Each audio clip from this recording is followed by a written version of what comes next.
अभी क्या है ना कि देश में ना जब एकदम से वैकेंसी आती है ना सर, तो कहते हैं ना बम्पर मस्ती एकदम। अभी एनटीपीसी का आया है, जैसे आपने सुना होगा ना बम्पर लॉटरी लगती है, हाँ ऐसे ही बम्पर वो कुछ इस वैकेंसी टाइप आती का। है। तो वैकेंसी आई है, तो अभी उस पर ऐसा नहीं है कि आपको यूट्यूब पे वीडियो नहीं है, वो आपको मिल गए हैं। सर मेरा ये है कि एक तो ये जो जोन मोन का लफड़ा जो चलता है, जोन बदल लो, इस जोन में ऐसी नौकरियां हैं वैसी नौकरियां हैं, तो मेरी जहाँ तक समझ है कि जोन मोन से तो कुछ इतना असर पड़ने वाला नहीं अगर आपकी तैयारी ढंग की है तो।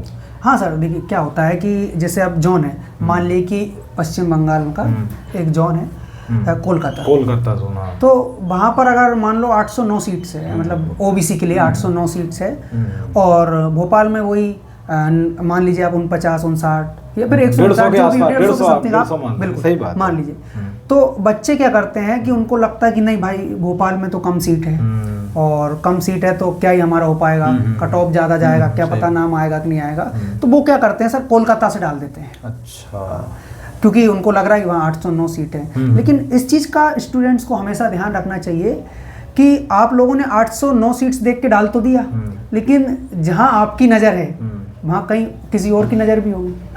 सही बात है, जहाँ आपकी नज़र है वहाँ किसी और की नज़र भी जरूर होगी, क्योंकि जो 809 आपको दिख रहा है वो किसी और को भी दिख रहा होगा। और फिर देखिए एक सेफ जोन भी बाकी तो मूर्ख है नहीं, भाई नोटिफिकेशन आया तो दिखा दो सबको का, मूल्यांकन तो सबने किया होगा। सर एक सेफ जोन होता है, अब आप कोलकाता जाओगे, आप भोपाल रहो, ये अपना मतलब गृह राज्य, और हो सकता है कि कुछ लोग भोपाल से भी गृह जो है ना, तो ये है सर कि देखिए अगर आप पढ़ोगे जोन कौन सा है मैटर नहीं करता है, वो तो एक है आपने समय कितना दिया, या आप वही पुंगी बजा रहे हो कि भाई साहब ये पढ़ना है वो पढ़ना है, बिल्कुल ऐसा कुछ नहीं। इसके सिलेबस को लेकर मतलब क्या इसमें तो जीके बता रहे हैं शायद 50 नंबर का, इसमें जो सिलेबस है टोटल देखिए सर 120 क्वेश्चन है, ओके, और एक क्वेश्चन 1 नंबर का है, यानी कि 120 मार्क्स, ठीक है, और 1/3 की माइनस मार्किंग है, यानी कि 3 आप गलत करोगे क्वेश्चन तो 1 नंबर आपका बात याद है, चला जाएगा। मुझे लगता है अगर 1/3 माइनस मार्किंग है तो यार ठीक है, अगर 3 गलत करो तो ही कट रहा है ना, और अगर आप 4 गलत कर दे रहे हो मतलब 3 गलत कंटिन्यू कर रहे हो, मतलब आपकी तैयारी बकवास है, फिर तो कोई मतलब नहीं है। बिल्कुल वो जरूरी भी माइनस मार्किंग, ये है माइनस मार्किंग थोड़ा ये बताता है कि आपने वाकई में तैयारी करी, हाँ, मतलब तुक्का नहीं मारा, कहते ना कि वो लधेड़ों के लिए जगह नहीं है, हाँ, लधेड़ों के लिए, जिनने बाकी लाइब्रेरी में खुद को सड़ाया है और जो मेहनत कर रहे हैं, मतलब उनके लिए है, सिंपल बात तो ये है, क्योंकि बच्चे पढ़ते हैं सर। लाइब्रेरी में जब मैं देखता हूँ तो बहुत से बच्चे मुझे ऐसे दिखते हैं जो कंटिन्यूसली 10 से लेकर 11 घंटे पढ़ते हैं, और बहुत से बच्चे ऐसे होते हैं जो केवल देखते हैं पढ़ते नहीं, तो उन लोगों के लिए ये चीज़ नहीं है। हाँ, तो वो पढ़ने के लिए तो वही बात, मतलब वो एक बात याद आती है कि हमारे मतलब सर कहते थे बड़ा अच्छा कि सौरभ तैयारी का कुछ नहीं होता है, 4 लट शाम को गलें और 4 सुबह गलें, और 8 घंटे कंटिन्यू बढ़िया पढ़ाई हो दिन की, कोई गैप ना हो, अनवरत पढ़ाई चले तो 6 महीने में एग्जाम क्लियर, नहीं 6, 7, 8 महीने में खत्म। बिल्कुल बिल्कुल। अब क्या है ना, अभी 17 बहाने चल गए, हाँ। ये प्रोग्राम है वो प्रोग्राम है, ये आ रहा है वो आ रहा है, उसमें सब में तो फिर वो बहुत मुश्किल हो जाएगा। ये सर ये बहाना है, और ये जो बहाना है वो खुद के लिए है, आपने खुद के लिए बनाया है, आप दूसरे के लिए तैयार नहीं। बहाना कुछ नहीं सर, विद्यार्थियों की प्रॉब्लम ये हो चली है कि वो ना वो उनकी पद को लालसा है। अभी प्रॉब्लम क्या है, तैयारी कर रहे रेलवे और एसएससी की, और उस पे यूट्यूब पे इंस्टाग्राम पे देख क्या रहा है कि टैक्सी का टायर कैसे बनता है, टैक्सी का टायर है ना, इस टाइप की चीजें देख रहे हो, तो शॉर्ट ट्रिक कैसे लगाई जाए, हाँ, अब आजकल बच्चे क्या कर रहे हैं, मैथ्स में भी शॉर्ट ट्रिक देख रहे हैं, जबकि मैथ्स जो है वो समझने की चीज है, वो तो है ना, जितना नॉलेज उसका लिया जा सके, और वो तो अभ्यास की बात करती है। क्योंकि आप देखिए सर रटने के लिए बाकी चीजें है ना, जैसे आपका जीके जीएस में history, politics, geography, economics, current affair, static GK और साइंस का पूरा पोर्शन, ये सब चीजें रटने के लिए ही है। अगर आप में रटने की क्षमता है तो वास्तव में इनको रटो। दूसरी मैंने एक चीज और पाई है कि जैसे कंपटीशन की खासियत सर ये है कि आप किसी भी एक विषय में विशेषज्ञता हासिल नहीं कर सकते, और करना भी नहीं चाहिए। अभी क्या हो रहा है, विद्यार्थी को दिन भर मैथ पढ़ रहा है, या को दिन भर जीके पढ़ रहा है, या तो यहाँ मैं आपको एक चीज़ बता दूँ कि जो सरकारी एग्जाम होता है वो आपके इंटरेस्ट पे नहीं चलता है, उसमें आपको सबको कॉम्प्रहेंसिव लेकर चलना पड़ता है। अभी जैसे मैं एक चीज़ देखता हूँ कि कुछ स्टूडेंट जिनको मैथ पसंद है मैथ पढ़े जा रहे हैं, कुछ ऐसे जिनको रीजनिंग में बड़ा आनंद आ रहा है वो रीजनिंग पढ़े जा रहे हैं, कुछ को ऐसा है कि उनको जीके याद करने में मजा आ रहा है जीके पढ़ रहे हैं।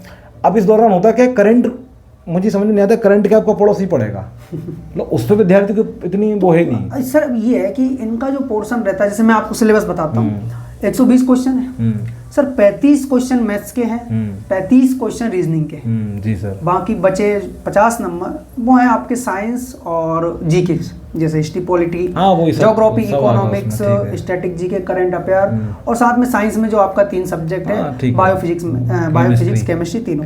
तो इन टोटल का मिला के सर 120 मार्क्स है। और ये आराम से लूसेंट से हो जाता है जीके। हाँ, जीके आप लूसेंट को छोड़कर अगर कहीं और से पढ़ रहे हैं तो फिर बेवकूफ़ी मानेंगे। मतलब वनडे एग्जाम के लिए और ये एसएससी और रेलवे के लिए तो लूसेंट पर्याप्त है। मतलब अब मेरा अपना निजी अनुभव ही कहता है। बिल्कुल।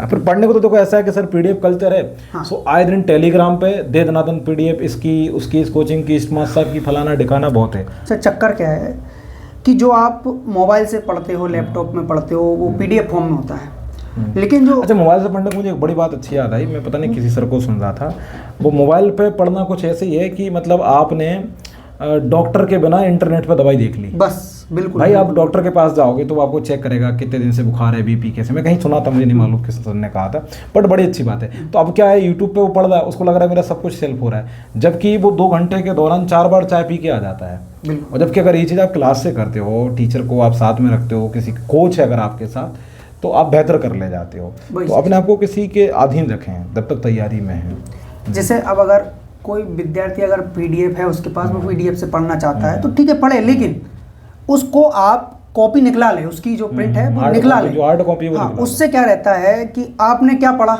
उस पर आपने मार्क कर लिया। आप मोबाइल में थोड़ी मार्क करोगे।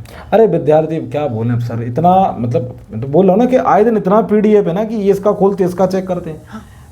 भाई सिंपल बात है, आपका सिलेबस है 4 किताबें, बस सिंपल बात, वो टेबल पे रखो, ऑफलाइन पढ़ना है, मोबाइल दूसरी चीज़ों के लिए प्रयोग करो, है ना। अब तुम्हारा ध्यान बार बार भटकेगा तो प्रॉब्लम आएगी। तो 4 किताबें टेस्ट के लिए यूज करो। हाँ, करना है तो वो भी उसी टाइम खोल लो। सिलेबस कंप्लीट करना है उसके लिए करो, उसके लिए कर लो, प्रैक्टिस के लिए करो। ऐसा नहीं कि दिन रात बस, ऐसा नहीं कि हम मोबाइल के विरोधी हैं, मोबाइल हम भी चलाते हैं, हमारा भी कई बार समय ज़ाया होता है, हम भी कई बार सोशल मीडिया पे बहुत एक्टिव होते हैं, लेकिन हम अपनी उन क्षमताओं में आज खड़े हैं कि हम अपने आप को नियंत्रित कर लेते हैं। अभी जो नए नए आ रहे हैं, जो नए नए बंदे हैं, उनके साथ बड़ी दिक्कत है। नहीं, उनका समस्या ये है कि पहली चीज़ तो उनका बेसिक ही क्लियर नहीं है। बेसिक नहीं है, सही बात है। और अच्छा, एक चीज़ और सर मैं आपको रोकूंगा यहाँ पे। मैंने एक स्टूडेंटों में एक चीज़ और पाई है, ये अपने 500-300 बचाने के चक्कर में कोचिंग ज्वाइन नहीं करते हैं। हाँ, मैंने ऐसा देखा है, ने बोला 500 बच जाए, कोचिंग नहीं जा रहे, एक काम करते हैं हम, ये चीज़ तो घर से ही पढ़ सकते हैं। यकीन रखिए, मैं ऐसे बहुत सारे लोगों को जानता हूँ। मैं नहीं कह रहा हूँ कि ऐसे लोग सिलेक्ट नहीं हुए, वो बिल्कुल हुए हैं और उन्होंने सेवाएं आज दे रहे हैं, उन पदों को सुशोभित कर रहे हैं। लेकिन ऐसे ज़्यादातर बच्चे जो 200-250-300 बचाने के चक्कर में कोचिंग नहीं आते और बोलते हम सेल्फ स्टडी करेंगे, मैंने सालों से देख रहा हूँ सिर्फ लाइब्रेरी बदल रहे हैं या इंस्टीट्यूट बदल रहे हैं, मतलब इंस्टीट्यूट तो जाते नहीं। ये समस्या इनकी चक्कर ये है सर कि उनको ऐसा लगता है कि अगर उन्होंने कोचिंग ज्वाइन की तो उनका टाइम बर्बाद होगा, टाइम वेस्ट। ये भी बेवकूफ़ी स्टूडेंट के साथ। मैं नहीं कह रहा हूँ हमारी कोचिंग, आप किसी भी कोचिंग जरूर जाइए और डेली कोचिंग को फॉलो करिए। टीचर की बात सुनिए, और टीचर नहीं पूछता तो आप उसको अकाउंटेबल बनाइए कि सर हम ये चीज़ पढ़ कर लाएं, आप हमको इसको बताइए। हाँ, सही। अब आप ही नहीं करते हो तो टीचर भी सोचता ठीक है, बच्चे नहीं सवाल जवाब कर रहे तो हम क्यों इतना पछड़े में। जिनका बेसिक क्लियर नहीं है, कम से कम उनको तो ज्वाइन करना चाहिए। बाकी जो धुरंधर है वो आओ एग्जाम में बैठो, क्लियर करो अगर आप धुरंधर हो। और एक चीज़, जब आप पढ़ते हो तो जैसे उन्होंने बोला ना कि आपकी कंपटीशन इससे उससे, आपका कंपटीशन दरअसल उनसे होता है जो 4-4 साल से इसी में भिड़े हुए हैं, आपको उनको बाहर करना है। और कंटिन्यूअसली भिड़े हुए हैं, जो 2-3 एग्जाम निकाल भी चुके हैं, बस किसी वजह से कभी हाइट में, कभी वेट में, कभी चेस्ट में, कभी फिजिकल में, बाकी सारी चीजें में रह गए। मतलब वो विद्या में बहुत सशक्त हैं, बहुत आत्मनिर्भर हैं। अगर आप उनसे बात करोगे तो वैसे पन्नों पे सवाल ऐसे उंगलियों पे छोटे मोटे सॉर्ट आउट कर देते हैं। तो आपका मुकाबला उनसे, जब उनसे मुकाबला तो आपको इस तरह की मेहनत करनी पड़ेगी। तो हम तो आपसे यही कहेंगे कि ये फलाने जोन, फलाने ठिकाने, क्या नोटिफिकेशन, कौन सा, हाँ एक बार प्रेफरेंस तय कर लो भाई आपको कौन सी जॉब चुननी है, और आप उस हिसाब से अपनी जॉब चुनो और सीधा पढ़ने पर लग जाओ। पहला चीज़ क्या करो, फॉर्म भरो कायदे से, सबसे पहला काम है करो। 2 दिन 3 दिन उसको रिजर्व कर दो कि हमें इतने दिन फॉर्म ही भरना है, उसकी पूरी प्रोसेस समझो और फिर फॉर्म भरो। फॉर्म भरने के बाद सीधे तड़ातड़ पढ़ाई पे लग जाओ, तो ये एग्जाम निकलेगा। वरना बकवासबाजी के लिए ऐसा है। और देखो जॉब का बोलते सर इतना है, कम है, ज़्यादा है, मैं आपको लिटरली बता रहा हूँ, जॉब इतनी ही आती हैं, यही नौकरियाँ होती हैं और कोई अलग से नहीं आती हैं। आपको इन्हीं को लेना होता है। अभी आपके ऊपर है कि आप खुद को कैसे मेंटेन कर रहे हैं, ये सब आपके ऊपर है। तो ये बात है, कंपटीशन इतना है ना। रेलवे में तो बहुत ज्यादा ही होता है, मतलब लाखों में फॉर्म भरे जाते हैं। बिल्कुल बिल्कुल, है ना, ये सर। ये तो पूरे भारत वर्ष जायज भी है, क्योंकि देखिए सर सब पढ़ रहे हैं तो सब मेहनत तो करेंगे, अपना दिखाएंगे उन्होंने कितना पढ़ा है, कैसा क्या किया है, इतने सालों से क्या कर रहे थे, तो वो जाहिर भी है सर, इतना बनता भी है कि अगर वो परफॉर्मेंस ही नहीं करेंगे तो फिर कोई मतलब ही नहीं है उनके अब तक की पढ़ाई का। ये बात भी सही, क्योंकि सभी बिजनेस नहीं कर सकते ना, इतनी हिम्मत भी होनी चाहिए पैसा डुबाने की, पैसा लाने की। ये तो है, वही सारी चीज़ें, इसलिए खूब है, मस्त बढ़िया पढ़िए अच्छे से, और बस ये है कि पढ़िए, बातें कम कीजिए, पढ़िए। एक ही तरीका है, पढ़ाई पढ़ाई और सिर्फ पढ़ाई, इससे ही पेपर निकलेगा, है ना, और बाकी चीज़ें कोई रास्ता नहीं है ना सर। अब ये है कि हाँ, अगर आप दूसरे को दिखाने के लिए पढ़ रहे हैं तो फिर तो आज ही छोड़ दीजिए, तो फिर आप गलत नहीं हो, फिर आप जो कर रहे हो वो ठीक है ना। वो है, वो कहीं मीम था सर, मैं शायद वीडियो में था कि जो जागे हुए हैं, हाँ, जो जागे नहीं, जो सोए हुए, माफ़ी चाहेंगे, जो सोए हुए हैं उनका कुछ नहीं होगा, जो सोए हुए हैं उनका कुछ नहीं होगा, और जो जागे हुए हैं उनका भी कुछ नहीं होगा, क्योंकि वो सिर्फ मोबाइल चला रहे हैं। तो कुछ इस टाइप की स्थिति है। तो हम अपना ख्याल रखें। आज हम सब ने सोचा थोड़ी व्यवहारिक बात करें, है ना, कोई बड़ा चढ़ा कर हमारा कोई प्रयास नहीं होता है कि हम कोई बहुत उसमें कहें कि महिमा मंडन करें, हमारी ऐसी कोई मंशा नहीं होती है। तो फोकस करिए और अपने साथ सपनों को साकार करिए, जो जिम्मेदारी घर से लेके निकले हैं और जो मैदान में आप उतरे हो। तो जय पराजय अपनी जगह है, और अपनी तरफ से पूरा एफर्ट लगाइए। मतलब वो आपको दिखना चाहिए, आपके अंदर एक संतुष्टि हो, आपको जो कोच है जो लीड कर रहा है उसको संतुष्ट हो कि हाँ आपने 70 का मेहनत किया है, और फैमिली भी सेटिस्फाई हो कि हाँ यार हमारे बच्चे ने उतना वर्क किया है। तो अंदर से एक आत्मा खुद बोलती है कि हाँ आप उतना टाइम दे रहे हैं। वरना बकवासबाजी मत करिए, फोकड़बाजी मत करिए, और वो सब करना है तो फिर तो कहते ना कि वक्त जवाब मांगेगा आपसे। वक्त तो बोलता है कि लाओ, और एक बात कही जाती है कि वक्त और कर्म रिश्वत नहीं लेते, है ना, ये आपसे हिसाब किताब पूरा करते हैं। तो जय हिंद, अपना ख्याल रखिए, है ना। आशा करते हैं आपको हमारी वीडियो जानना तो नहीं, पर जो भी छोटा मोटा मार्गदर्शित करती है तो इसे साझा करिए, है ना, और सब्सक्राइब बढ़ाइए, ठीक है, क्योंकि ये संघर्ष के दौर में बड़ा सहारा होता है हमारे लिए, है ना, प्रेरणा का हमारा ये प्रधान होता है। तो इस बात को उम्मीद करते हैं। जय हिंद।